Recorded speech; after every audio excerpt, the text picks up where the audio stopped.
Okay. Welcome, everybody. This is Fran, and this is a very exciting webinar. Stu Bell is here with our special guest, Rich Boyd, and I just want you guys to be prepared. We have more security clearance on this webinar than Mission Impossible, if they have security clearance. I don't remember. But seriously, guys, this is going to be important information and probably from a source that you have never even in your life imagined being able to have access to.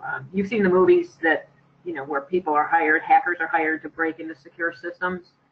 We've got one of those guys for you today. So hopefully everybody is excited about today's topic. And Sue, why don't you go ahead and introduce our special guest? Yeah, so Rich has been a longtime friend of mine. We met way back in the days, well, actually before, but he worked for NSA for quite a few years. And more recently, he's gotten a master's in cybersecurity. He's got a CISP, a Certified Information Systems Security Professional certification, which is one of the highest certifications you can get in the cybersecurity field. He's oh my goodness, his list goes on. He's provided network support to the U.S. military in Europe, and he's designed, built networks ranging from international to building-wide to specialized to single-drop high security networks. He's got quite the background in security overall and cybersecurity specifically. And so we were talking a month or so ago about the legislation that I know you guys have all heard about at this point, the European legislation. And the conversation wandered from legislation over to what's actually behind the legislation. And then he started telling me stories about hacking and security. And as the conversation wandered, I was like, this is something that I want to share with you guys because it's interesting. It's amazing. Like some of the stuff that he's going to talk about today is just like, what? And then we're going to bring it back home to how you guys can affect or impact your business and your clients' businesses, things that you can do to make your businesses more secure. And I'm not just talking about plugins on your blog. We're going to talk about real things. So I want to start the conversation with just give me some feedback, guys. Like, where are you at? Like, how many of you feel like, okay, I got a plugin on my blog, I'm good to go? Give me a 1 if that's where you're at with security, and give me a 2 if, like, you read more about security, you're not really sure what to do, but you're sure that there's more things that you should be doing. And we got a couple of zeros. That's awesome. Oh, we got some people who are, you're dead. I mean, that's it. Turn off the machine. Paul, turn off the machine. You're dead. And then give me a 3 if you feel like you really are on the cutting edge of, what is going on with security, with internet security and IoT, and you've got some high-level things going on either for your stuff or for your business. Some great comments. Okay. We know what we're dealing with here. What was that, Fran? We know what we're dealing with here. Yeah. We've got quite a few zeros. We've got some 1s and we've got some 2s. So, all right. And we've got a what's a blog? Yes. Okay. I do, however, want to correct something.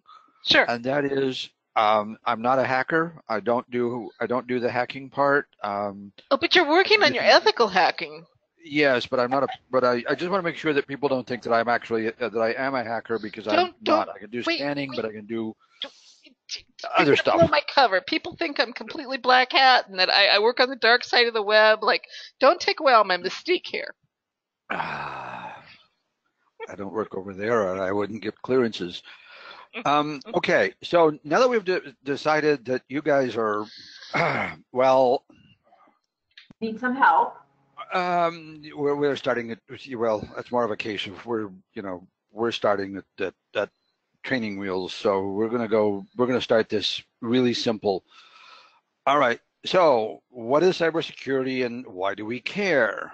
So this is basically what we're hopefully going to go with from here on is trying to do some definitions and try to explain why it is that you guys ought to be more aware and what it is that you can actually do about it. The U.S. government, it seems, doesn't actually have a definition of cybercrime, which I think is kind of weird, but this is the closest that it comes out to be. The most important part is that cybercrime itself is about a $2 trillion a year global business. Understand this is these are estimates. It's the nature of crimes. We don't know necessarily what all of them are, but this basically is an idea of how big of a problem this actually is, which is essentially, as it shows, essentially 1/10 of the entire American GDP. This is a large business. So let me clarify something here. When you're talking about business, is this the business of selling hacked data, or are we talking the business of protecting people from being? Well, actually both. But what I'm talking about when I'm saying as a business is it's when you start getting into big numbers, you're actually dealing with you're dealing with organized crime, and these organized crime operations operate as if they are a business. It's an illegal business, but is a business, and so that is the business I was referring to. Oh, that's interesting. Is organized crime. I mean, these are not. This is my two mice notwithstanding. This is no longer a high school kid in his mother's basement. These are now governments. This is now very sophisticated, organized crime operations. This is some serious money being operated by some serious people. And the other one is prosecution. Is when I said prosecution is an issue. One of the problems is, for example, just let's say you have some Russian hackers.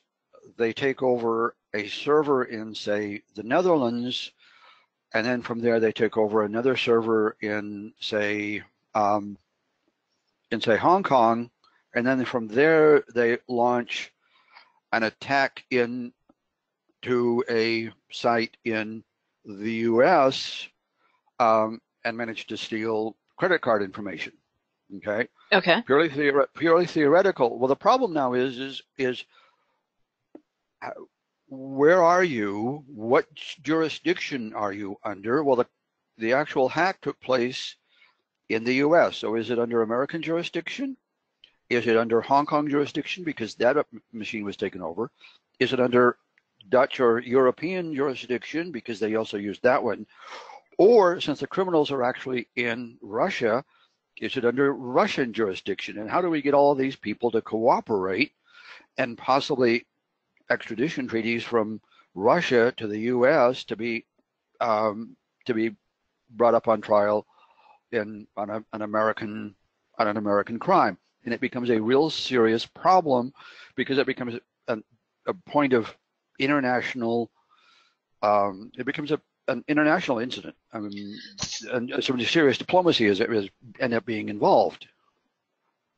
So I know the slides about legislation are more toward the end of the Webby, but I have to ask at this juncture, since you brought this up, do you see things like laws having to be global in order to be able to be enforced? Do you see global type laws being enacted, some kind of international agreement, or a move toward a global political scenario because of this? There's some other issues I do not want to see global laws and so forth. That's a completely different issue.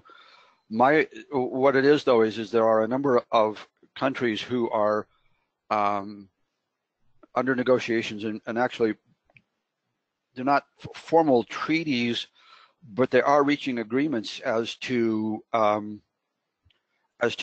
to handle some of these things because of exactly this problem. I mean, it affects everybody.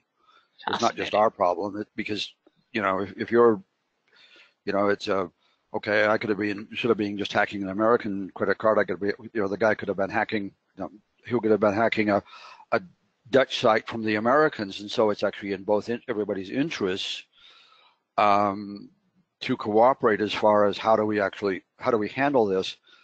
I hate to say it, but the Russians unfortunately have enough connections with the Russian mafia that there might be a problem there. But yes, we are seeing some international agreements being done in order to handle exactly the problem that I just outlined. Okay. So is this not just like a big company concern? I mean, do we really have to worry about it having our, small digital marketing agencies or even our decent-sized digital marketing agencies? Isn't this a big business problem? If you've got money, if you've got money, somebody out there is trying to scan you, and if they find an opening, they are going to steal your information. They're not really they're not really going to be caring. They'll grab whatever they can grab. I see somebody said something about we should start with Vault 7. CIA and NSA are some of the worst actors. The reality is everybody spies on everybody else. You just happen to know about the CIA and NSA because, well, they happen to be the biggest. And okay, I'll show my NSA background and my American feelings, but also simply because NSA happens to be one of if not the best around. But if they're the worst actor, it's only because everybody else isn't as good. But yeah, everybody hacks. It's how you make sure that your friends remain your friends is because you're spying on them as well. It's welcome to the spy world. Okay. Well, I've talked for a long time that the internet is going to result in complete transparency. Like that's a possibility, but we've only got limited amount of time here. We can't get into too terribly far into the weeds on okay, or who's spying on whom. Just remember, everybody spies on everybody else. Okay, some of the problems dealing with some of these things, and we're dealing with cyber crime. We're not dealing necessarily with international, state level actors who are, spying on everybody else. Okay. Global cyber, these are basically the global cyber crime with the highest amount of victim losses, and this is in millions of US dollars. This is just to basically give an idea of put things into perspective. Once again, these numbers are estimates, and some of these things aren't necessarily, some of these things will bleed across. Some of a corporate data breach might end up being stealing personal data or identity theft or whatever else. So it doesn't necessarily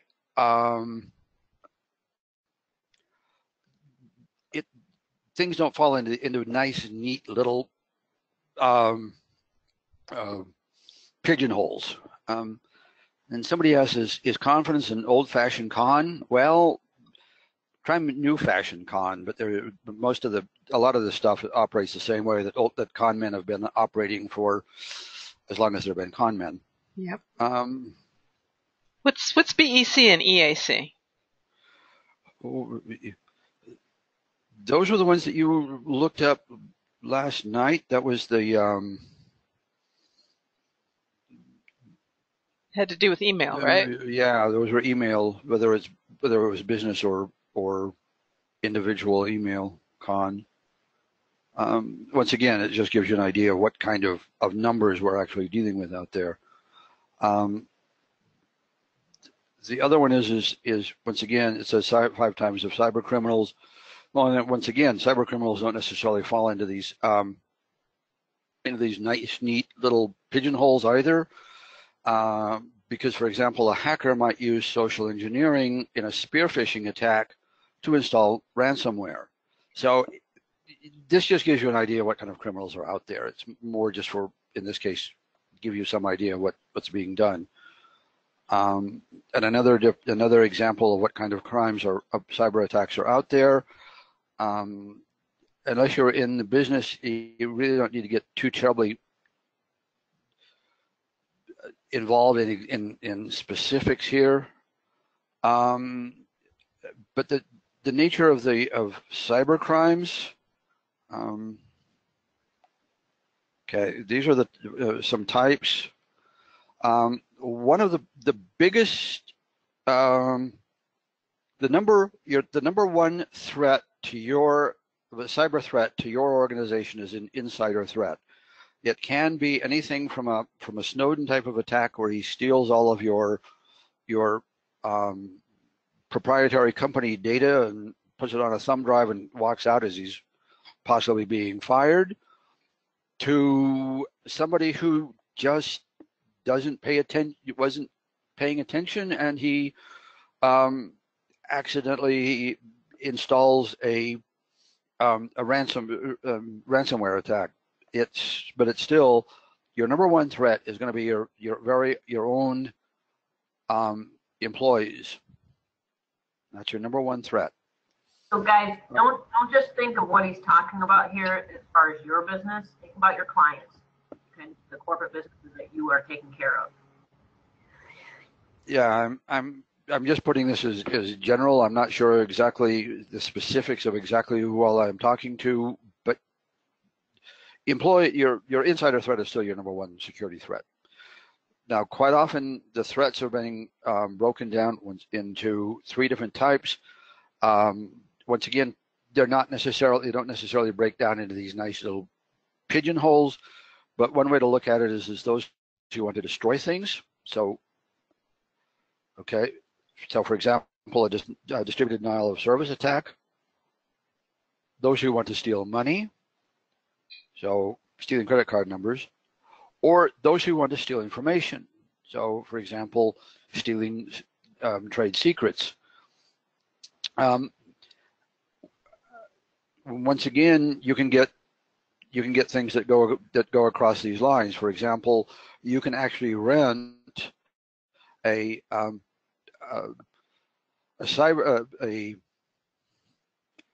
botnet to launch a politically motivated distributed denial of service attack. So, in a manner of speaking, you've got the criminals who are trying to get money, while you're somebody else who is trying to destroy a political opponent. It's not nice and as neat, but it's a nice way of thinking about what the people out there who are attacking you are actually trying to do.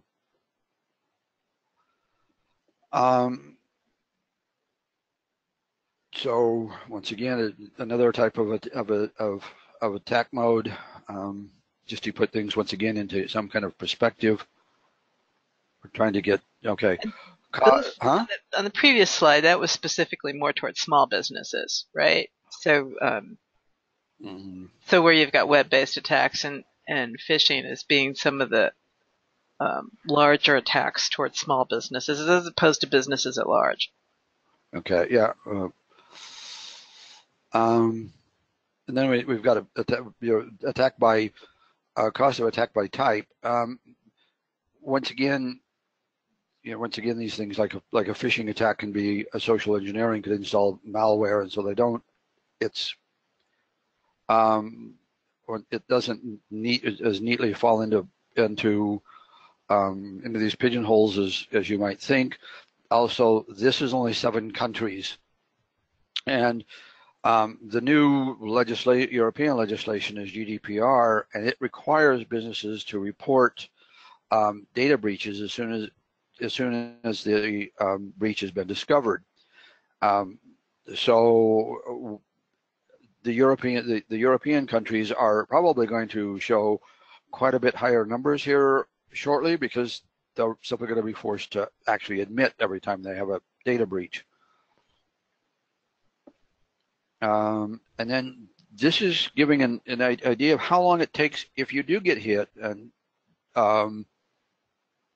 and you're now trying to repair the damage from an attack, is this is basically how long they're figuring it takes to resolve the attack. So for example, ransomware that's now taking like 23 days to resolve the attack. So depending on what you end up having to do, I think it's the British who weren't paying attention, who were using an old operating system and they weren't paying attention, and they got hit with the latest with a ransomware attack, and it basically took out the entire, almost every machine in the British healthcare system. So some of these can get, pretty heavy, and these are averages, but this is the kind of numbers we're looking at. And the other one is that it takes, this is just resolved once it's been discovered, and they're figuring now that it takes an average of 98 days for a financial service to detect an intrusion. Wow. And 197 days for a retail business to discover the intrusion. That's more than 6 months. Yeah. So basically what happens is that Mr. Bad Guy breaks into your system, and he is going to essentially install a back door so that he can continue to come back and continue to slip out whatever he's hunting for. And so once he makes that intrusion, and once he gets access, he's got like 6 months that he can just continue to come in and grab whatever data that you may have on your network. So, and then once you do, then you can see how long it takes to resolve that attack once you even have discovered it. So the impact can be pretty heavy. I just want to interject. I know, again, this is bringing it down to the level of personal and small business for you guys, and maybe a little bit larger for your clients. But how many people have actually experienced some kind of an attack, whether it's just malware or a device stolen, anything personally or in your business or one of your clients? Have you guys been a victim at all? Give us a 1 if you have and a 0 if you have not. Because I've had at least 3 or 4 of these. I've had a device stolen. I've had malware several times in that 5 to 6 days. It's just, 3 times? Well, I've had malware several times. I've had a device stolen once. No, it's one of our listeners is basically saying 3 times. The client, yep. Yeah. 3, and somebody else is 3 to 7 times. Sitting going, what did you do? Paint a great big target on your website saying attack here? Ooh. Or open backdoor here. And have you guys tried to resolve this for your clients? The ones who said they've had it happen to clients? A lot of personal stuff going on. Okay, good. Hired someone. Probably the better move. Yeah. So almost everyone on the webinar has experienced it either personally or one of their clients. So, and again, guys, you have probably, if you're anything like me, you've experienced it at the very, the simplest, lowest level where, it takes you 4 or 5 days to fix things, or a week or 2 because, a device has been stolen. But some of the stuff gets pretty big. Mm-hmm. Skype, yeah, absolutely. Most of us probably, if you think about it, have been involved in something because of a major breach at one of the major banks, or like Melanie's saying at Skype. I've had Skype hacked once. Everybody on my list got sent something that would have been malware if they clicked on it. Mm-hmm. Good. Okay. Okay.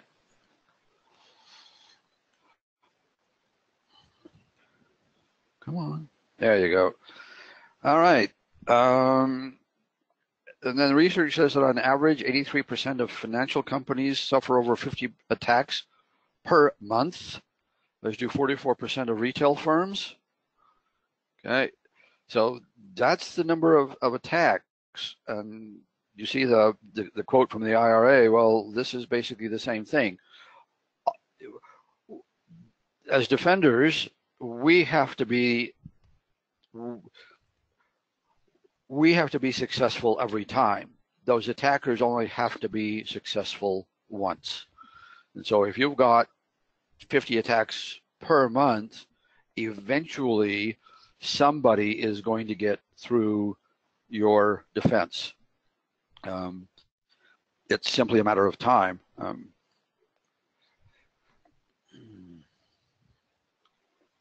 And then once again, what kind of the cost per attacks, and once again, this is average, because my understanding is that a place like Amazon is dealing with $1 billion per minute, and so if you do a denial of service attack, they could be down in terms of billions. So this is just, once again, estimates and averages. So with our network, understand my network, one of my biggest backgrounds is in networks, and most everybody on this seems to be web-based businesses. So we're also going to spend more emphasis on network security, but wireless networks and the Internet of Things have created additional challenges. So this basically gives us an idea. The traditional network defenses are operated on what's called defense in depth, which is a military defense strategy. Now, this is the castle of Chillon in Switzerland. It's a nice little castle. It sits on an island, which is actually just a great big rock. This is over here is what it looks like from above. Now, initially, that was actually all water. So that's basically our moat, and that's our first layer of defense. So if you're an attacker, you're over here, your first trick is going to have to be to get across this moat. You then have to try to get through the wall, and you end up here in this kill zone, because it's blocked on the sides, and then you've got more walls in front of you, and you're basically sitting here. You're basically lovely little targets for me to shoot crossbow bolts and whatever else I want to shoot at you with, while you're in here trying to break through this next wall. And then once you get through there, you end up in this next compound, where I've still got yet more walls looking at you with more people shooting at you, an additional kill zone. In order to take the castle, you have to break through multiple layers of defense. Well, network defenses traditionally have operated in sort of the same kind of way. We have had our traditional networks, something like this. Here's the internet, here's how data is coming through, and then we might be talking to an additional branch office or something, and we have a connection over here. So our first layer of defense was here on the internet routers, and in here, this is because this is an internal company network. Then we have a second layer of defense, yet more of firewalls and various other devices. Then we have yet another set of walls and yet another set of devices to prevent you, the attacker, from getting into our actual internal network where our data is stored. Okay, that's been our traditional network. However, modern networks have basically destroyed the defense in depth model. It no longer works. So to give an idea is Here's kind of an idea of our modern network. We have a number of things, such as the gateway. We have our email. We have our access. We have various other devices that are part of our network, but is outside of our perimeter. So not all of our network is actually in our network.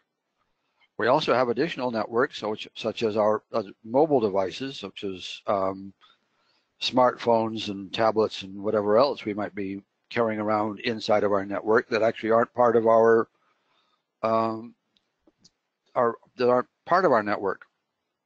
So, and then we have the Internet of Things that I mentioned earlier, which is also inside of our network, but not necessarily part of our network. So we no longer have an inside perimeter that we can secure from the outside perimeter. We have outside things inside of our network, and we have part of our network that's outside of our perimeter. We have to operate this. We have to be looking at our network defense in a completely different manner. So, Rich, before you move on to the next section, yep. I know people who think that they're protecting themselves because they don't load apps onto their cell phones. And thank you. Yes, the laughter is appropriate. Okay. Anyway, and what? And some people who don't like my husband doesn't want the A device, the word I can't say or she'll talk back to me, in the house, or the smart vacuum, or people who don't use cloud storage because they think that they're protecting themselves by not using the new devices. Is that really security by just avoiding new technology? As a German would say, jein. Depends, right? That's the thing. That's yes and ja and nein. You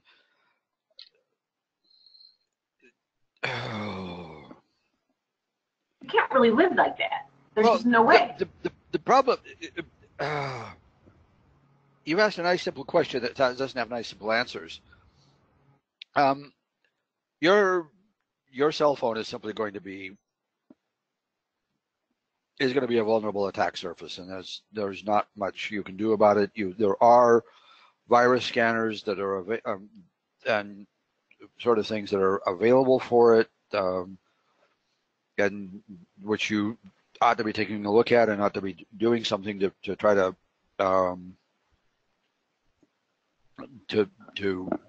secure. The other thing, I don't know if we're going to go into more of this, but with some of the other things is that especially if you're a company, you need to be looking at remote management to make sure that all the updates are taken care of, especially if it's a company phone or a company device or on your company network. You can do what's called remote wiping, which means that you lose your phone. You go in and you talk to your security people. Yes, Sue? Let's go forward, because otherwise, yeah, we'll answer those questions as we go along. Great questions. The other one, though, is I don't know if it's covered, but the cloud has problems because you don't necessarily know where it is and you don't necessarily know who's managing it. So, for example, in Europe, I think it's Microsoft, their cloud systems are actually hosted in the Netherlands.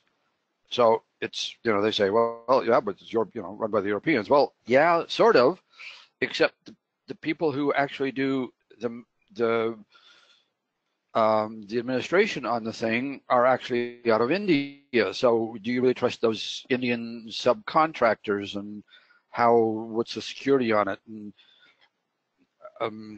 my point was that it's virtually impossible. We have a lot of artificial intelligence strategies and products and services that we offer, and we're talking about in 2020 being a 1 trillion sensor economy, which means everything is going to be tracking you. Every device, every computerized device is going to be tracking you. You can't avoid it. And so we need to be looking. They're looking at additional security that's being being put on the Internet of Things and various other things. But you need to be aware that there are these vulnerabilities, and there are things that you can be, as a business owner, that you can be taking a look at, and we will indeed get into that later, and if not, hopefully Sue will remind me. But just to give you some idea on the Internet of Things, so it says 100,000 refrigerators and other home appliances were hacked to do a distributed denial of service attack. So you basically got attacked by somebody's refrigerator. Just a second. Does everybody know what a distributed denial of service attack is? DDoS. I think so. Okay. Basically, you throw so much data at it, your system collapses. All right. And another one is, for example, is oh, you experienced that too. Jazz, you got a great big target. She said fun clients. Yeah, well, I probably been around doing this longer than you have. Okay, but some hackers, and nobody will admit to which casino, but someplace in Nevada, hackers stole the high roller database through a smart thermometer, and a fish tank, and the hacker stole 10 gigabytes of data from the high roller database. So this is the thing that actually, where my jaw actually started to drop, because I was aware that Internet of Things, like all of your smart devices, also created some kind of a security hole. I was aware of that.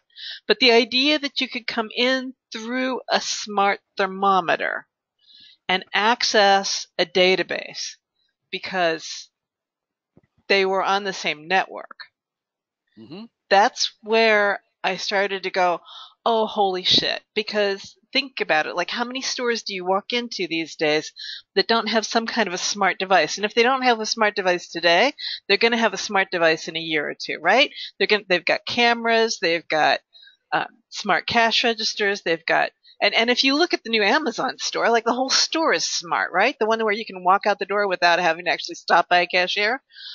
So this is one of the things that I wanted to make you aware of, because I believe that awareness is the first major step toward prevention. If you understand that something can be a threat, then you've got an idea that you need some kind of protection there. All right, soapbox sliding back under the table. I will let you sally forward with your... Well, yes, but it's basically a case of if you have it...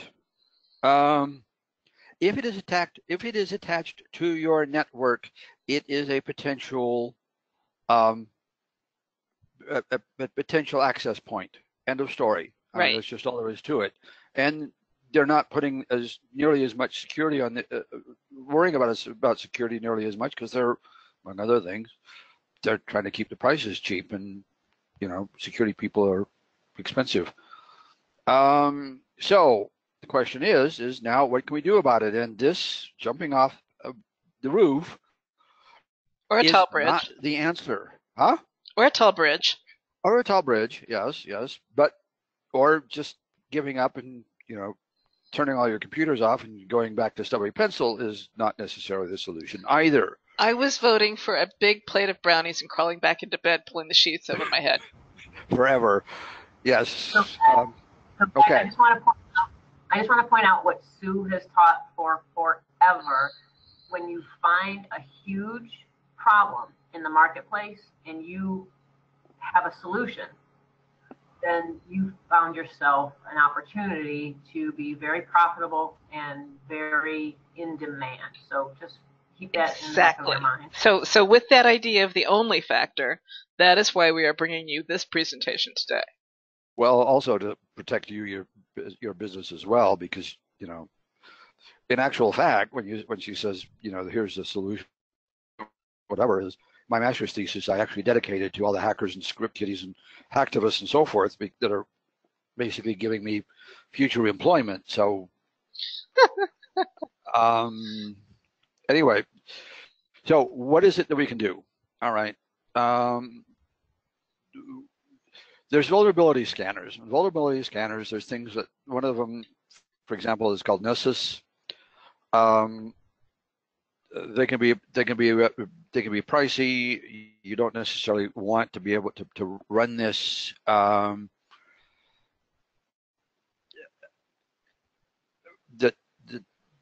you don't necessarily want to have, unless you're in the tech business, you don't want to try to run this on your own. Your internet provider or whatever should be doing vulnerability scans for you. But you do need to be aware that such things are possible, and then that there is a need for such things. Can I interject again? Yes. All right. So Rich was kind enough to run a couple of scans for us, and he ran a scan on Fran's hosting company. What's your hosting company with, Fran? A2. And he also ran it on one of my hosting companies, which was, I'm not going to be able to remember the name of it now. Oh, Namecheap, which I just hooked up with them a few months ago. I haven't, it's brand new. So. And wait, before you give them the results, just mind you guys, a year ago, we did a little test on just the WordPress vulnerability when we were in certification, and nobody could get into my WordPress. So I was all excited, thinking, "Look at me! So sure I am. I know what I'm doing." So Okay. It turns out. Do you want to tell them what the results were, Rich? Do you want me to? No, because unfortunately I just got a phone call I had to hang up on, and so I'm not entirely sure exactly where you're. All right, good. So, given her false sense of security, the results of this test were that she had all of these open ports that were opened by default. So she had email ports, she had FTP ports, she had other ports that I've never heard of before. The list of ports that she had open were extremely long, right? And so every one of those open ports is a point of vulnerability. It's a place where a hacker can knock on that door, on that port, and try to get in. As opposed to Namecheap, which I believe only had email open, and it had email open. I mean, she's got email on her server too, so to have the email port open is viable. I had email also open on mine, but no other ports were open. That was the only port that was open. So first and foremost, not all hosting is created equal. And yeah, I mean, yeah. We've talked in depth about the quality of hosting before, in terms of like the speed of the servers and whether they're oversold and yada yada yada. And this is just another whole dimension of whether or not it's a good hosting company. Is when they're loading up the operating system, Linux or whatever, like what are they loading up by default, and how many ports are they leaving open by default? And exactly, Rick. It was just a WordPress security check that we did, but my point being that I didn't know to even look any farther than that. And that's one of the objectives of this webinar, is to do so. Somebody brought up an idea of using two discrete non-connected networks that use separate ISPs, one for Internet of Things and one for humans. If you've got if you've got wireless devices, which I can't imagine that you don't, it's going to be a little more difficult to try to keep the two networks separated. It's an idea, it's a thought, but I'm not sure how workable that is. But anyway, this is one of the things, but this is basically the sort of thing that's done on your network, and is done probably by specialists or by your ISP. Some ISPs will.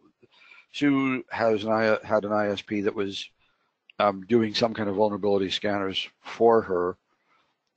This is something that a business owner needs to be aware of, but he should not be expected to be handling this. This is beyond what he should need to worry about. And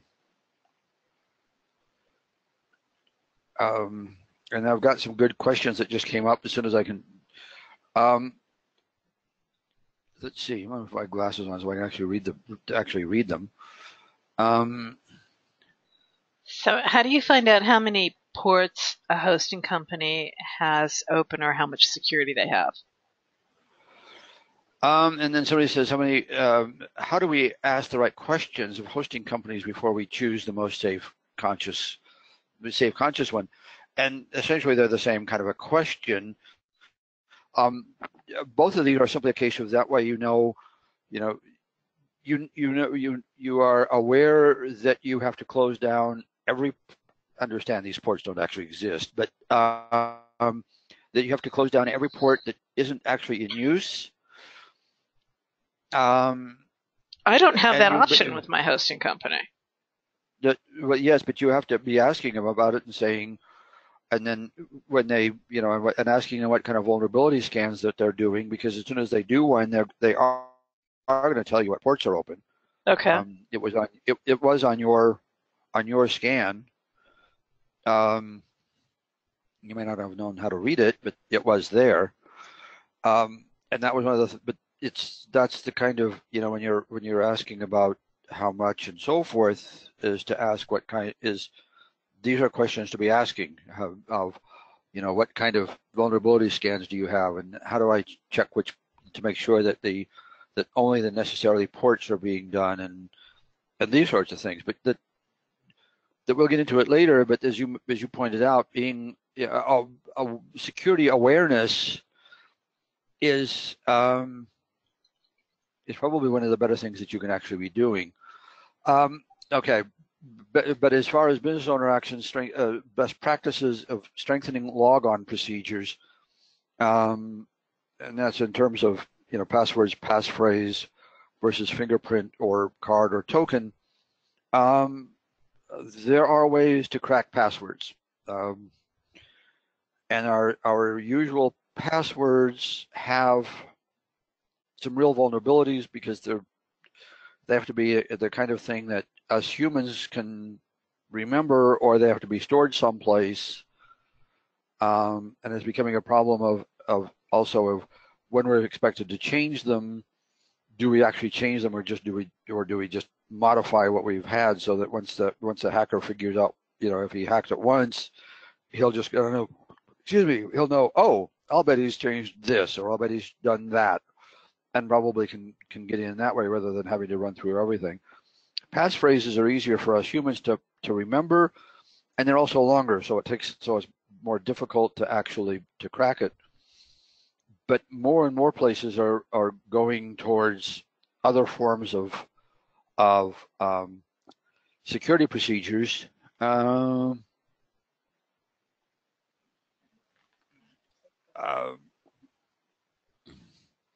And my Dutch bank had a little token-looking thing that I had to use to log in. The government job website has callback procedures that sends you a code. The U.S. government had a chip on the back of the ID card that you put into a reader on your keyboard that would actually then help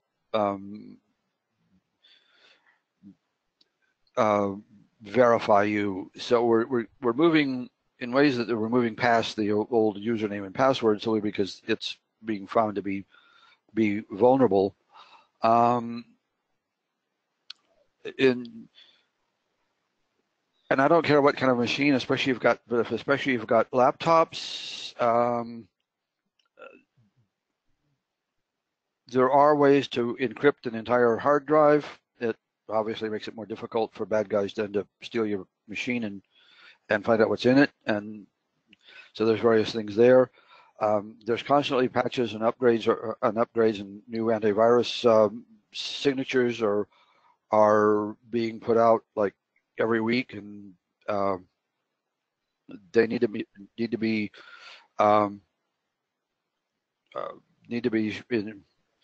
you need to ensure that those are installed. And then there's what they call intrusion detection systems or intrusion prevention systems. They're normally box that probably your ISP runs, but there are also systems that run on the actual individual computer. And something along those lines, especially if you've got, once again, as we're moving towards a more open network architecture, it's too easy to walk in with a device that simply bypasses the traditional firewalls and intrusion protection systems. Although, once again, you're also dealing with, how much money do you want to spend and how much money do you have and so forth. You don't want to bankrupt yourself with security, but you do need to be aware of what the risks are and what your basically risk analysis is.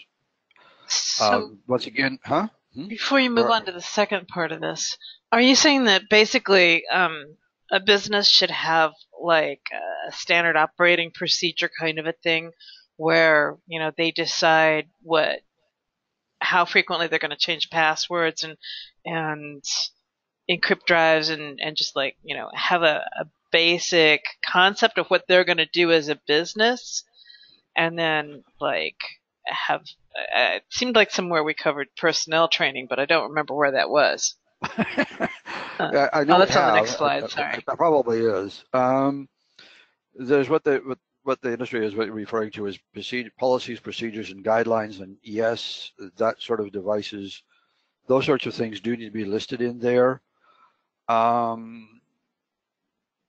Rick, you just mentioned something about hardware firewalls, and yes, depending upon your network, I'm going to go into it later, but part of it depends on your network and the size of your network.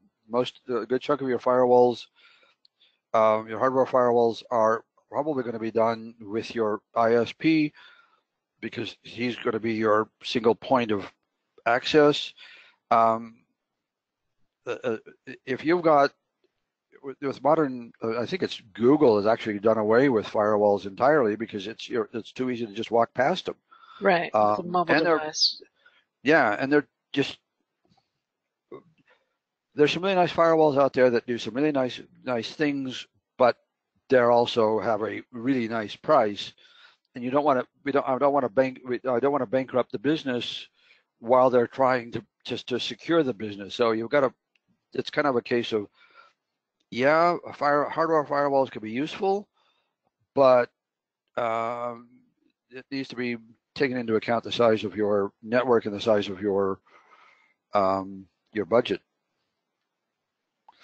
Okay, I mentioned remote management earlier, that you can, so that if your company smartphone is lost or stolen, you go in and you report the theft, and then your network people then can simply go out and they can simply wipe the entire smartphone. So even though your smartphone, the smartphone is encrypted, they just go out and they just wipe the whole thing. So there's no possibilities of anybody being able to break through. Defining personnel procedures, when you're, how do you come in with a new person? What are you doing about changing user groups and passwords? What do you do when the person goes on leave? Those sorts of things, as well as how do you handle the security issues dealing with how you're going to, unfortunately, fire somebody. So you once again, in that policies, procedures, and guidelines, one of the things that needs to be addressed is how do you handle your personnel procedures. Also, for personnel training, your people need to be aware of what to look for in terms of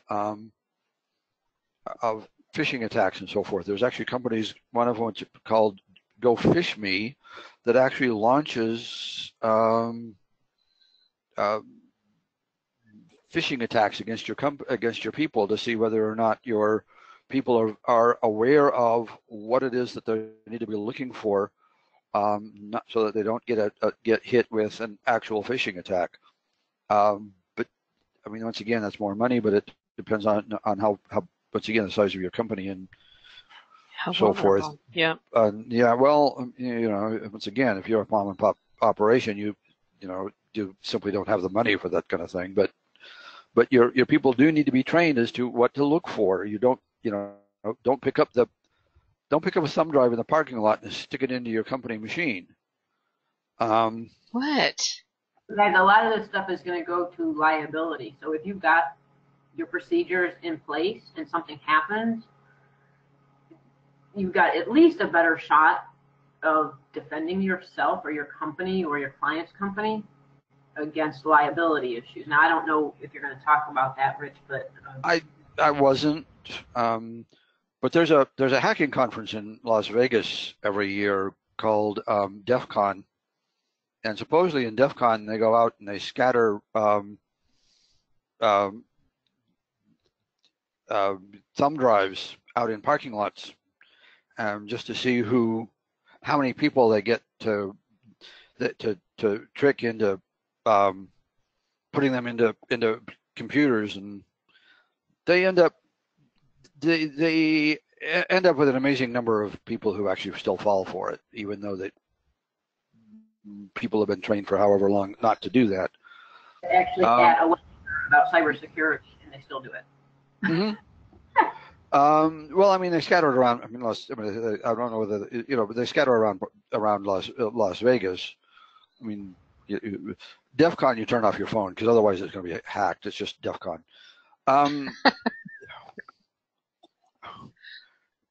You stick a hotel full of hackers together, and you don't expect that they're going to attack your smartphone. Oh, silly people! Yeah, they've got to brag. Okay. One of the things that the U.S. military did after Snowden is they disabled the thumb drivers. So once again, not just worrying about the infected thumb drivers, but to try to prevent somebody else from putting a thumb drive into the machine, having him download all of your company data and walking out the door with it. The other one is the next one down deals with what the government, the industry calls that you've got data in at rest, data in transport, and data in processing. You can't really do much about in processing, but data at rest and data in transport, that data should be encrypted, especially when it's not under your security control. And the Wi-Fi devices, there's now because the last one got hacked.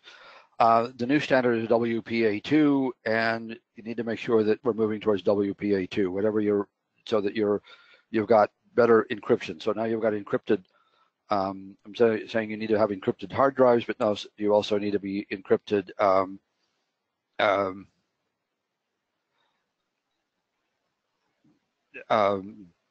You have encrypted data across the wireless transport. So, Rich, is that the routers or the modem? Where is that technology come from? What the WPA2? Yeah. Or what? Yes, the WPA2. WPA2 is a wireless transport Protocol standard, and so if it is being transmitted over wireless, it needs to be done over the WPA2. You need to make sure that your data is transported encrypted. Okay, so everybody can look at their Wi-Fi right now on their computers, and I'm with Spectrum, and I do have the WPA2. So. Or on your phones or whatever else, it will indeed tell you. Now, these are cybersecurity measures. Once again, most of what we're going to be doing a good chunk of these things are going to be handled probably by your ISP. You're not big. You're probably not big enough. Don't have the budget that you're going to need to do all of this. However, layer defense and your web security needs will probably might be handled by you, but at least you need to be aware that there is an issue. Endpoint protection, cybersecurity training, and dark web ID monitoring needs to be handled by the firm. Dark web ID monitoring is one of these nice to have. What they do is they go out on the dark web and try to scan for what of your personal company data is out there for sale. But once again, a certain risk analysis needs to be done to make sure that before you go taking care of all of for example, the dark web ID monitoring, to make sure that it's worth the price. Once again, I'm not telling you to bankrupt yourself and securing your network, but it does need to be aware that these kind of services are indeed out there and they are available. But the next one is legislation. And Susan, I don't know how that got there. I have no idea. No, I will tell you this: it wasn't me. And it wasn't me, so then I know it wasn't any of the minions. So if it wasn't any of the what? Minions. Yeah. If it were, it would be yellow. Right, exactly. Okay. In terms of legislation, however, there's now the European General Data Protection Regulation, and if you're European, it went into effect on 25 May, and if you're a European and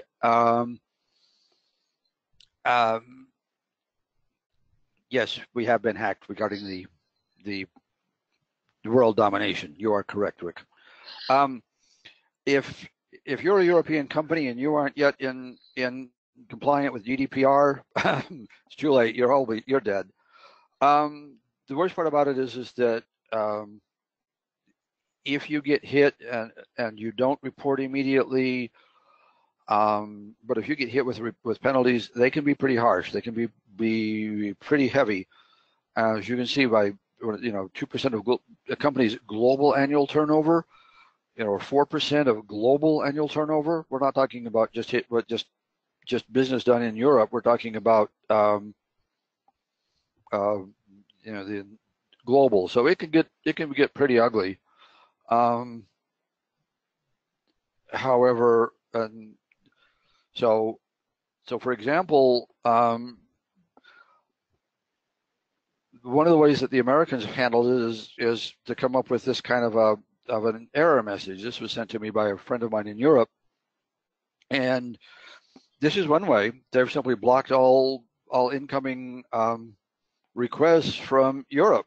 I don't think it's a long-term strategy, but it will indeed cover them. They will not be able, they won't get hit for non-compliance because it won't ever hit Europe. But well, if you don't have European customers, then that's not a problem. But as the world shrinks, but you can't be guaranteed that your website is not going to be accessed from Europe.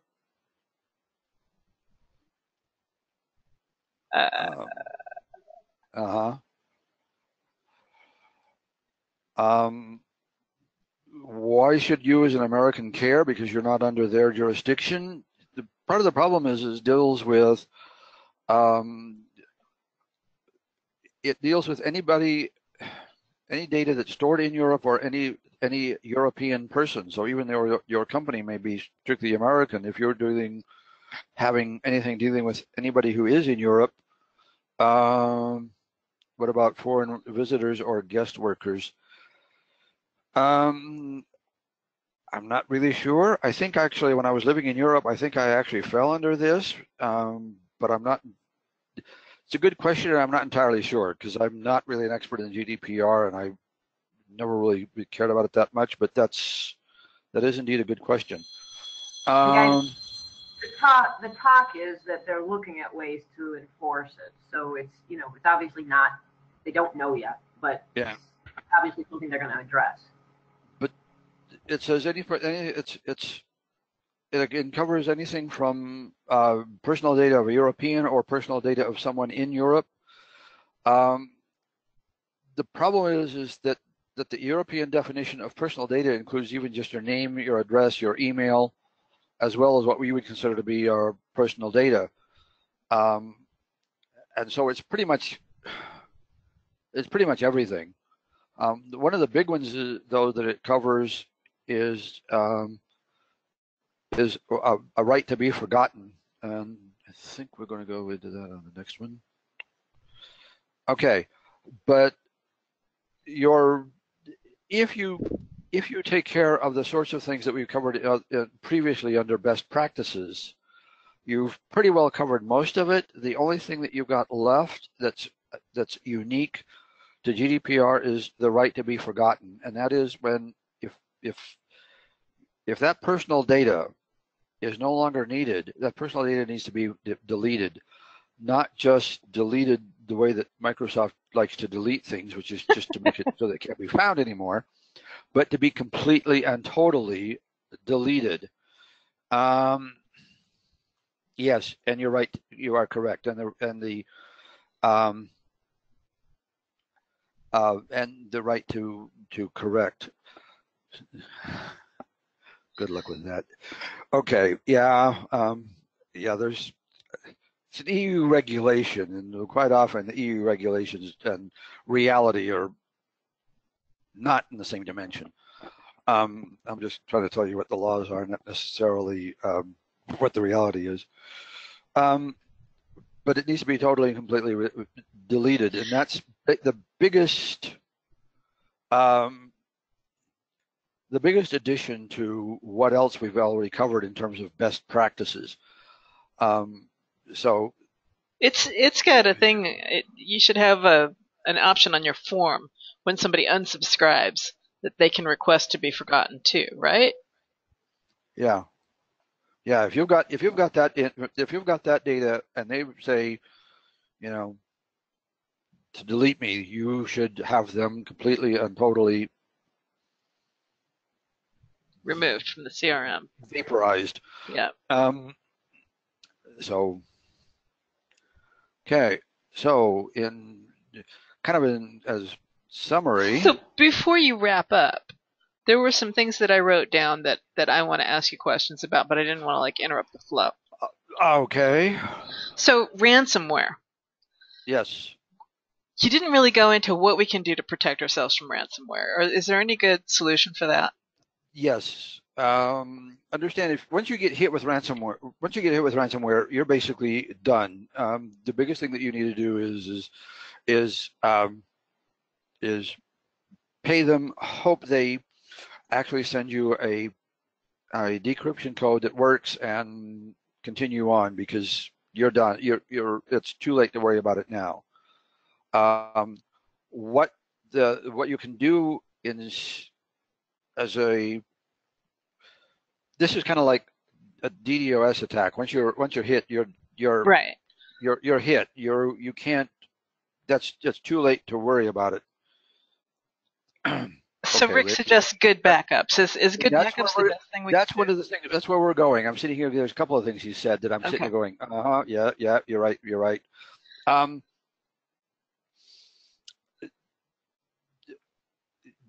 These are the sorts of things that you have to do in the cure is prevention, not once you get hacked. And what you need to do in terms of ransomware is there's about 2 or 3 things. One of which, as Rick has said, is good backups, but that also means the kind of backups that are that would require you to have a good backup other than on your network. So basically, remote backup someplace else. Right.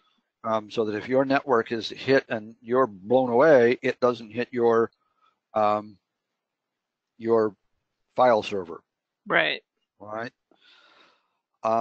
The next one is in terms of updates, because a lot of there's it's a number of times when you see so and so got hit and so got this or whatever. Um,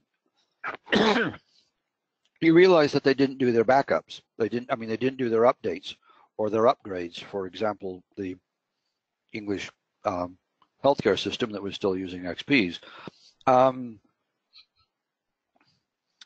But so to make sure that that's taken care of, and then the other one is personnel training. It was personnel training, because one of the things that the ways that they're doing ransomware is a lot of that comes in on basically phishing attacks, and so you're talking email phishing, right? And so somebody isn't paying attention. He doesn't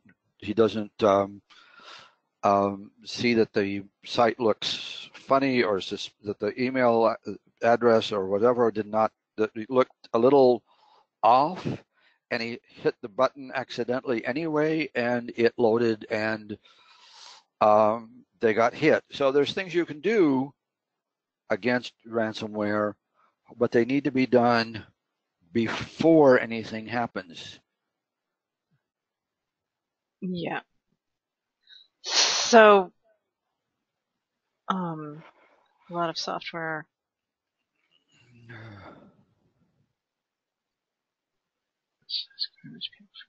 Yeah. So my next question, the next shocking thing that I heard you say was something about, somebody hacks your system, businesses that get hacked, particularly like e-com or commercial businesses that get hacked, they often don't know about it for 6 months. It was like over 6 months. And, when I was with the Army, they had a standard operating procedure on how to do backups. And basically, you had a backup every day of the week, and then Mondays, you kept those backups for a month. So you could go back to any Monday within the last 4 weeks, and then you could go back one day out of the month for the last 3 months. So with that, I felt pretty safe. I could go back 3 months, so that if we had some kind of data corruption, I had a long way that I could go retrieve, just go back through backups until I found some place where whatever it was that had been corrupted wasn't corrupted. So, my backup procedures haven't deviated too far from that. I feel pretty good if I've got 3 or 4 months worth of, being able to go back to something. And now you're telling me really that 6 months isn't back far enough. Now, when you're talking an e-com store, you're talking, you have a good sized turnover in whatever it is that you're carrying in the course of 6 months. So if I'm going to have a backup that goes back 6 months, like obviously my database, I can completely understand like software, that the software can be corrupted, and I could have software from the time that it was loaded onto my machine and just keep a copy of that. But when you're talking about databases that get updated regularly, like to have to go back 6 months, I don't know which is worse, to go back 6 months to something that isn't corrupted or something that you hope isn't corrupted, or just start all over, sit down and enter all your data all over again. Except at that point, are you sure what your data is? Well, I mean, I don't think that later one is actually practical. When you start looking at some of these e-commerce sites, I don't think you could, I think you're going to have to try to scrub whatever the problem was, rather than trying to go through backups, because I don't even know how many people actually can keep 6 months worth of backups. I don't even know if it's actually practical anymore. Well, as I said, you have to keep them once a week and once a month and those kinds of things in order to keep back that far. But yeah, I know when I had issues when one of my blogs had gotten hacked, my programmer Kelly, who's an extremely good programmer, he was saying, just throw it all out and re-enter all your data all over again, because the hacks can be so, what's the word that I'm looking for? So tiny, so hard to find, so innocuous that it's, he said he couldn't even sit down and go through all the code and find all the places where it could be infected. Mm-hmm. And if they're good, like, you've got log files. There's a lot of things that if the hack's not good, you can find the footprint and you can track it back and figure out what's going on. But if the hacker really knows what they're doing and they touch the files so that you don't know the file's been changed, and they clean up on behind themselves on the way out the door by cleaning up the log files and all of that kind of stuff, then all right. So you don't have a good answer for that is my bottom line. That's no, I don't. That's one of the reasons why these things take so long to on some of these things to try to repair. That's why some of the whatever that I'd have to look again on some of these things, because they were, you were looking at, time to clean up, and there, you're talking in terms of months to be able to do it as well. So, they get. So good backups, good hygiene, good procedures, good logins, good passwords, and hope for the best. And and hope you've got somebody that's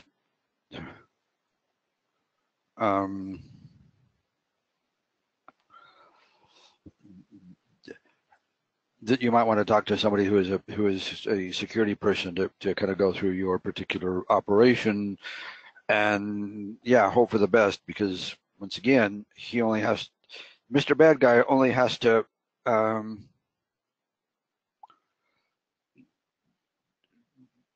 succeed once. And yes, LastPass for saving your login info, and then different to different websites.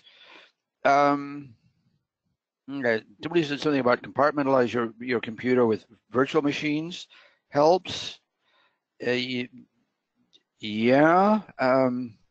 among other things, basically it doesn't exist, so it's easy to start over again. But you've still got, if you've got data stored out, you got a problem. And then something about your saving log info to different websites. Once again,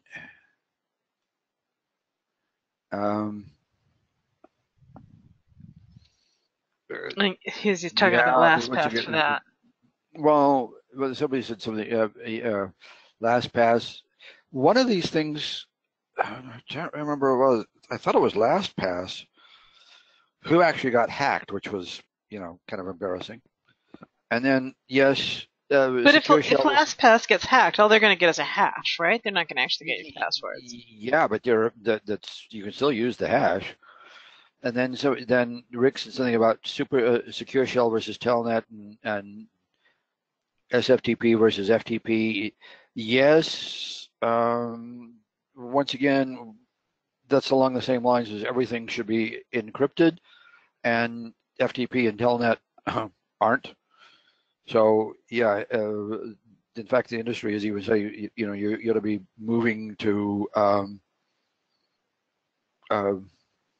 HTTPS rather than HTTP. So you're just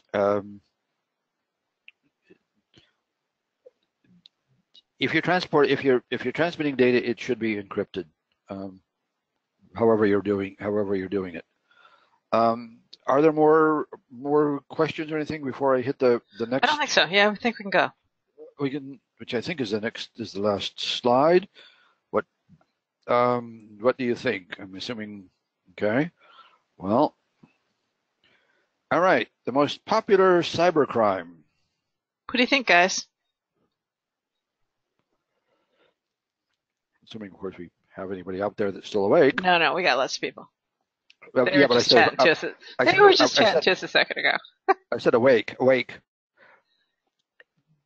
Yes, ransomware has been, and I think one of the last webinars I just saw was saying that actually, what was the other one?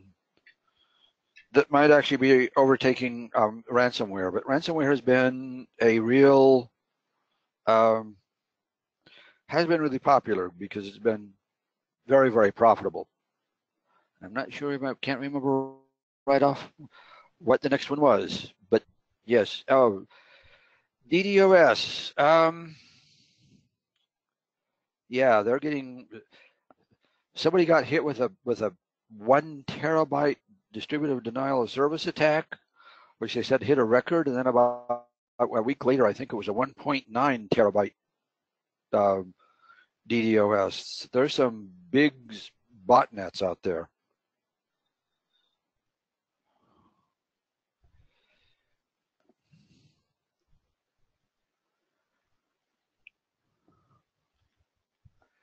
Okay, biggest security threat to small business. I know. You know. You should. You helped write these. You better know what it is. Okay, I feel like sitting here going D D D D D D D D. Ooh. The first answer got it. Yep. Huh? Chris got it. Yes. Internal, guys. Internal. Think about yourself and your team. That's what I said. Chris got it. The employees. Oh, we have several people who got it. Yep. It's a bright group. They were paying attention. Okay. I did manage to keep them awake. Okay. But yes, your own employees happen to be your biggest security threat. And it's not just because of a disgruntled employee, but just poorly trained. They're humans, and humans make mistakes. Okay. It's just the nature of humans. Some more whips. This is what you're saying, right? No, we're not going to go with floggings will continue until morale improves. That is not But. Sue is your biggest threat. Okay. Next. What's the biggest thing I can do to prevent cybercrime in my business? Human social engineering, current employees, or I think that was for the last question because he just but somebody just asked somebody about human social engineering, current employees or former. Well, your current employees are going to be vulnerable to social engineering, but your former employees, it shouldn't be a real problem if you handle your termination procedures correctly, because one of the first things you do is you disable their passwords so that they can't come back in under their old passwords. Hire you guys. Yes, I'm available. I just cross palms with silver. But yeah, if you're that is in case when you said something about former employees, your former employees may be a disgruntled employee, and if you don't handle things correctly, he could come back in under a password. So why you need to be, as he's going out the door or before, you need to be disabling his password, his accounts. Remove all computers and devices. Yes. What's the number one thing? So okay. The answers for the last question are starting to come in now. Okay.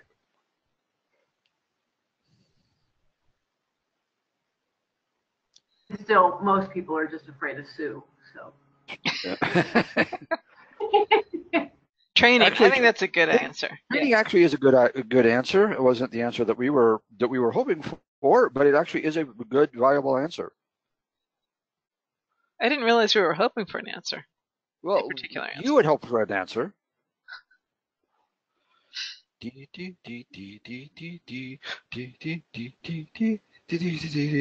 We'll have to have you on more webinars now, Rich. That is not a viable option, Dave. Keep Sue posted at my front door. Sorry, no. She's not the security person unless you're. No, I'm not going to go there. I'm not going to go there. Probably I'm not going to go there. I won't say it. I won't say it. Just think Beowulf. Just have backups. Okay, have backups. Train employees. Chicken. So she's calling. She's calling me chicken for not going there. Read Beowulf. Let's see. Use one password in file vault or simple encryption, rotating backups with one in the safety deposit box. Internal network, all wired, all wired Ethernet, no wireless or USB. In actual fact, in terms of having all wired Ethernet, no wireless, no, Jazz. Actually, go read Beowulf. That the answer is in there. That's the idea for internal networks being wired. When I was working on the secure networks with the military, they do indeed require on that network, or they do indeed require that not only do they disable the USB ports, but that everything must be wired. There are no wireless devices allowed at all in the secure areas. There's people coming through there periodically with a scanner to scan for anything wireless. All telephones are wired, no wireless phones, no wireless mice, no wireless keyboards, anything along those lines. So if your paranoia is high enough, that actually is a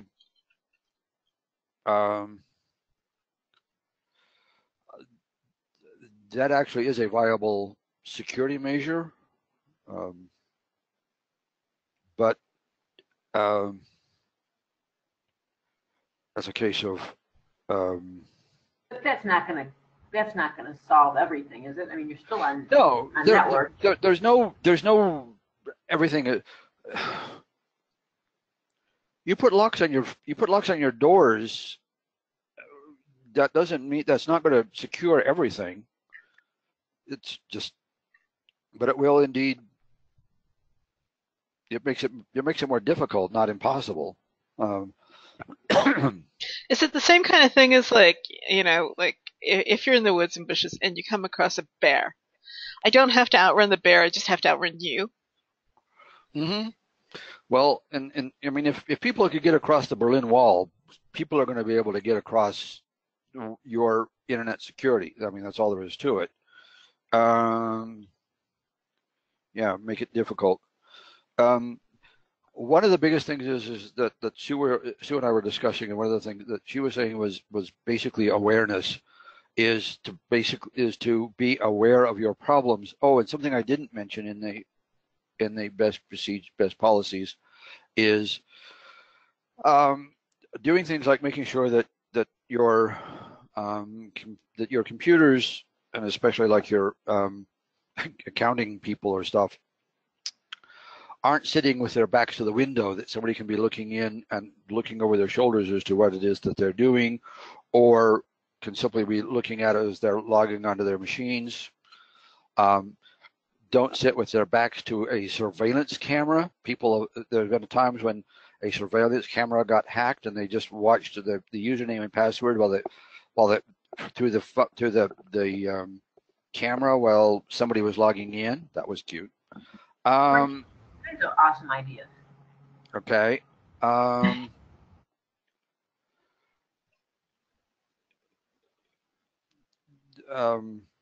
But those sorts of things to make sure, situational awareness. Take a look at what kind of procedures that you're doing that would be vulnerable. But to be aware, realize the fact that there are bad guys out there that want to steal that want to do bad things, and just be aware of it. Awesome. We've had a lot of great people, a lot of great answers that people have written into. I can tell you guys really got your brains turned on at this point. So that was my main goal for this webinar. Just reading the last couple of comments. I'm putting glasses on so I can read the last couple of comments. Yeah, there've been a couple of people who have made some comments about subnets.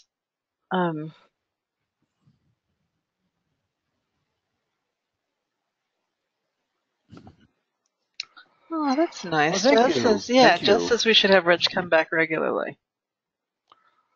Well, I mean, I don't mind, just assuming some things.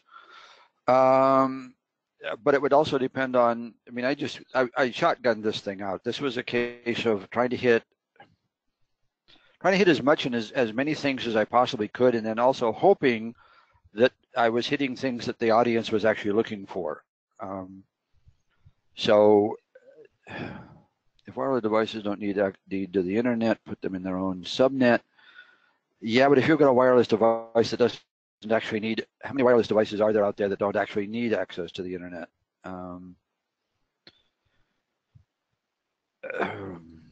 Fewer and fewer of them. Some of the older ones, like they would talk to your phone and then the phone would talk to the internet. So like if they needed, like there were scales and there were other body monitors that typically would talk to your phone. Mm-hmm. And more now they're talking directly to the internet. So if you've got devices that are using wireless but they're not talking to the internet, then next time they get replaced, they'll get upgraded to be actual internet aware devices. Mm-hmm. I mean, if you've got, which there are, if you've got pacemakers that are part of the Internet of Things, Yep. then all sorts of things are going to be part of the Internet of Things. And then somebody said something about it stopped out and missing the point with is it worse to have wireless devices? It's a transmitter and it transmits to everything, and anything that's transmitted can be intercepted and received. And so you need to make sure that your that whatever you're transmitting is encrypted, and that's the biggest one. And that's one of the vulnerabilities of wireless devices. It's, you know, being wireless, it makes it really neat. I can carry my phone around and connect anywhere, but it also means that anybody and everybody around me can intercept that message, and it's simply the nature of wireless devices. So when I'm looking at wireless devices, for example, I've been contemplating a security camera for the front door. And they come in a wide range of prices, everything from like $20 to $120. And granted, some of them have something to do with features like how far it'll see, how well it can see in low light, yada, yada, yada. But is there a possibility that some of those devices are more expensive because they've got more security features? Do I need to dig and like, you know, instead of just looking on Amazon, actually go back to the manufacturer and see on the specs page if there's some kind of security feature involved in that? Or is pretty much the entire IoT world pretty lame when it comes to security features?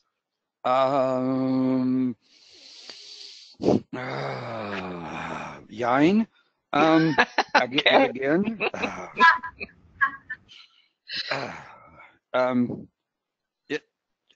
One of the things it would be is one of the things that would make it more expensive probably is the addition of security features.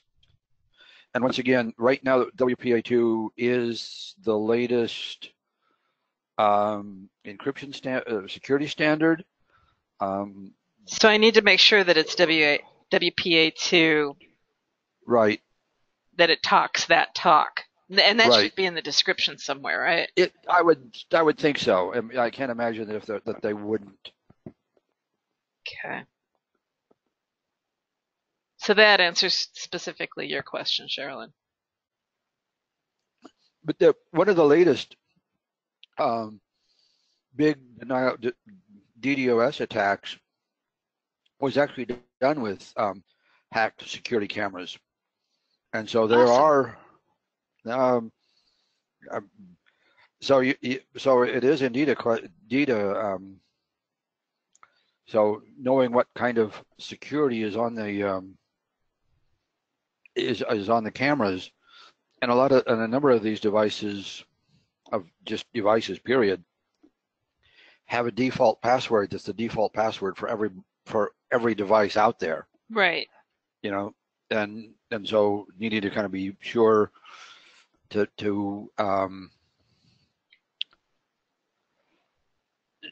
to take a look, because if they do have a default password, you need to change the default password.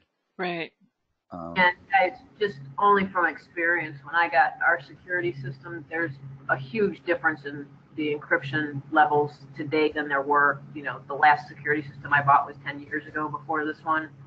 Huge difference. And I mean, they do things like they have jamming device detection and tamper resistance and stuff built in, because everything is Wi-Fi. I mean, it has to be Wi-Fi if you're going to be putting cameras all over the place and the alarms on your windows and things. So there's a lot of vulnerability for sure. Mm-hmm. But you've got to at least know that you're getting the new technology. So we've been talking about artificial intelligence for the last several weeks with our group, and I'm surprised nobody else brought it up yet, so I will.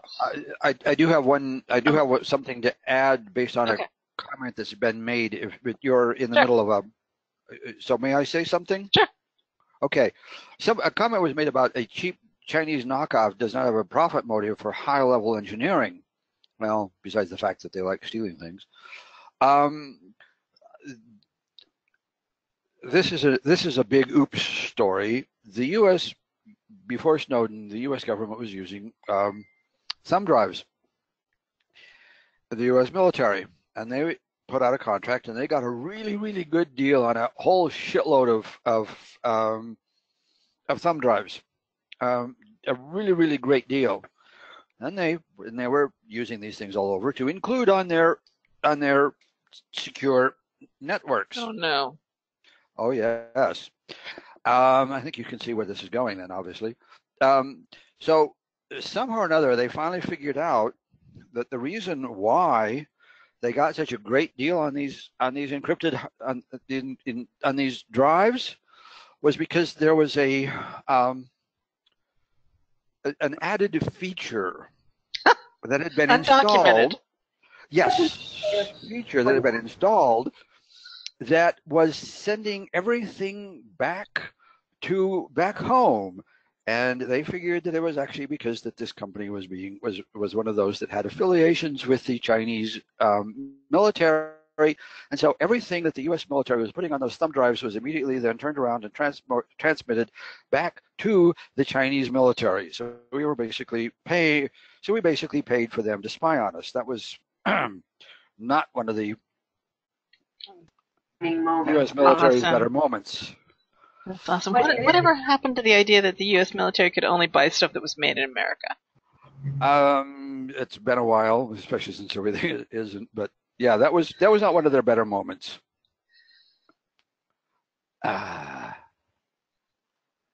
Interesting.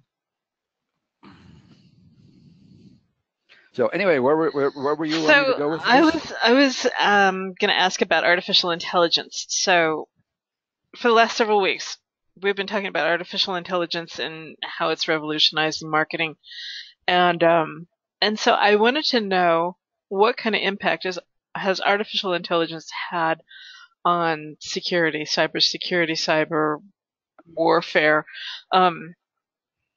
in that, I've heard a lot of really amazing claims, but, having, shall we say, a little bit of insight to marketing and marketers, I wanted your take on where artificial intelligence was. One of the last webinars that I was reading was saying that that artificial intelligence is probably going to be one of the really great ideas, but that hasn't really gotten there yet. It's still in the process. But part of our problem is what do they call these things? I can't remember. Anyway, there's systems that go through and they monitor all of your computer logs and all of your server logs and all of the rest of these things, and they do it all at the same time, and they do it in almost real time, and so that they can actually read and see when something suspicious is going on. Oh, SIM, I think it is. and to see when something suspicious is going on, and they seem to do a pretty decent and pretty fast job of it. And and because simply the fact that we've simply got so much data being generated and so much security data and things happening so fast that humans simply can't keep up with it all. And so something like a AI that can keep track of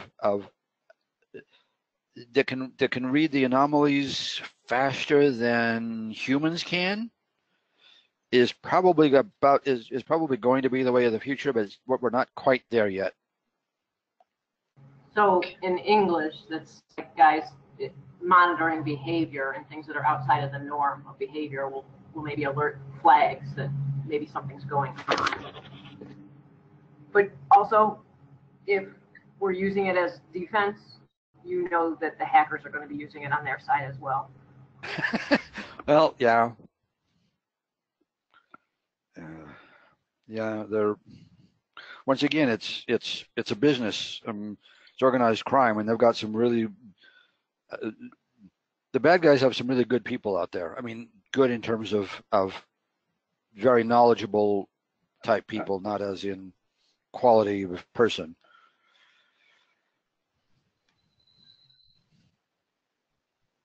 I read something that was talking about how that the hackers were basically using artificial intelligence to appear more natural and more like in email vulnerabilities. Their email hacking attempts look more real because they're going to have more data and more information about you as a person, so they'll be able to fool people more often. Oh, that's awesome. So not only can I market to them better, but I can fish better. That's awesome. Well, didn't you say that the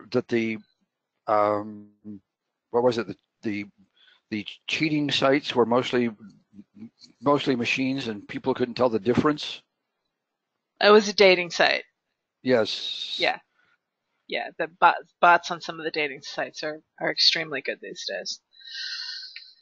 All right, well, that's sent a whole other slew of comments through the question box.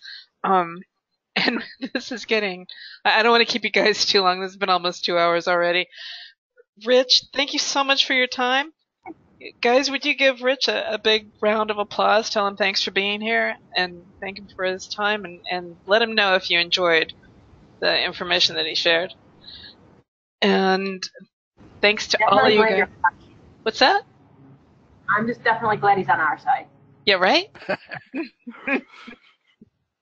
Oh, that's a whole wall of people saying thank you and that your information was super. And you guys are awesome. So thanks again, Rich, for being here. Thanks, Fran, for your time. And thank you, everybody, for all of your time here on the webinar and for you guys watching the replay. This has been awesome. If you guys would like to have Rich come back again, give us a 1 in the question box. And if you've got ideas that you want him to talk about, let us know. And we'll be back next Where do you month. buy? Where do you buy what? I'm sorry, but you can't buy me. Okay, I can be rented, but I cannot be bought. Well, I don't know. I can sell almost anything. Give me a chance. Wait.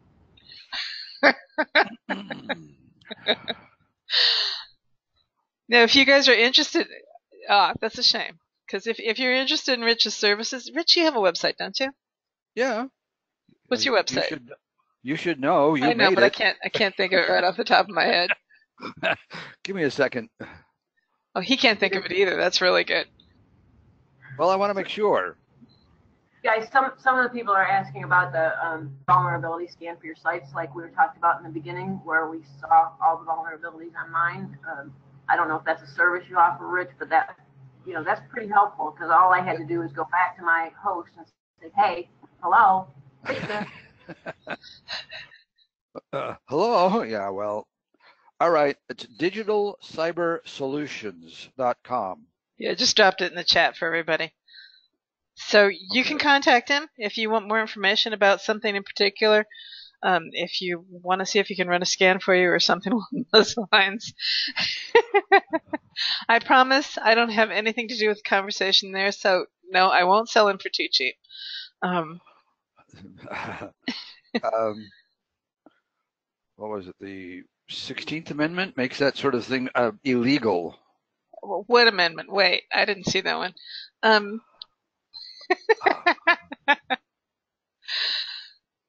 So that's interesting. Melanie is saying something about vulnerability scans being something they could offer to their members when they sell them, or to their clients when they sell them a website.